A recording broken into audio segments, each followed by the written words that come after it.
Hej, jeg hedder Marianne. Jeg er 59 år. Jeg søger et nyt job, hvor jeg kan bruge mine kompetencer. Jeg trives i en travl hverdag med varierede opgaver. Jeg holder af at gøre en forskel for det firma, jeg arbejder i, og for mine kollegaer. Jeg er kontoruddannet med økonom i markedsføring og international markedsføring, og så har jeg en masse kurser fra Mediehøjskolen.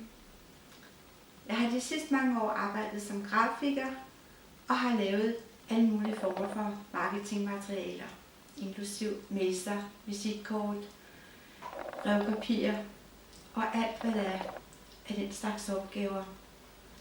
Derudover så har jeg også siddet i en masse forskellige afdelinger.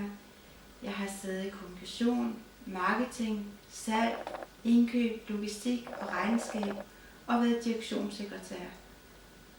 Så det er en meget bred baggrund, jeg kommer med, og jeg kan varetage en bred vifte af opgaver. Privat er jeg meget kunstinteresseret. Jeg går til en masse udstillinger, maler og fotograferer selv, og så dyrker jeg yoga med stor interesse. Jeg er single, og jeg har ikke fået nogen børn, så jeg er klar til at lægge en masse energi i et nyt job. Jeg håber, vi ses til en samtale.